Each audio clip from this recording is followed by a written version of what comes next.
This is for you पापा जी। Happy birthday. पिता। पिता माँ की तरह जताता नहीं।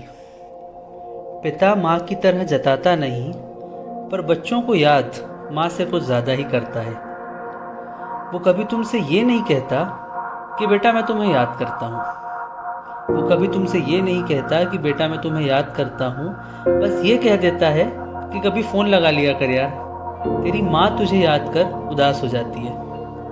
उम्र भर उम्र भर बच्चों की खुशियों के लिए जूझता है वो। उम्र भर बच्चों की खुशियों के लिए जूझता है वो, जिसे हम उसकी उम्र के उस पड़ाव पर छोड़ आते हैं जहां उसे शायद हमारी सबसे ज्यादा जरूरत होती है। पिता। पिता वो शख्स जो बच्चों की हर फरमाइश पूरा करते करते ये भूल ही जाता है कि उसने अपने लिए आखिरी नई शर्ट पिछली दिवाली पर भी नहीं ली थी।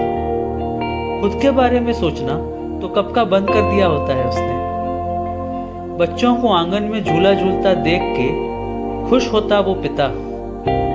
बच्चों के जाने के बाद उसी आंगन में खड़ा होकर सोचता है कि कहाँ बीत गए ये साल। कहाँ बीत गए ये साल जब इन्हीं गलियों में उसकी साइकिल के पीछे भागा करता था। जब बच्चों को स्टेशन से विदा करते हुए माँ की आंखों में आंसू होते हैं, तो वो पिता ही होता है जो अपने आंसुओं को रोककर माँ को चुप करा रहा होता है। पिता वो होता है जो खुद को पिघला कर तुम्हें इस काबिल बनाता है कि तुम दुनिया का सामना कर सको।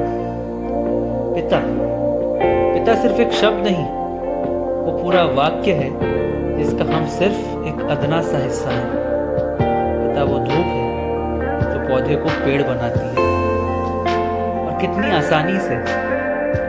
आसानी से हम ये कह देते हैं कि पापा रहने दो, आप नहीं समझोगे। शायद माँ की ममता में पिता का पितृत्व कहीं छुप सा जाता है। शायद माँ की ममता में पिता का पितृत्व कहीं छुप सा जाता है, पर रहता वो वही है, ठीक हमारे पीछे, हमारे लिए हमेशा। लव यू पापा जी।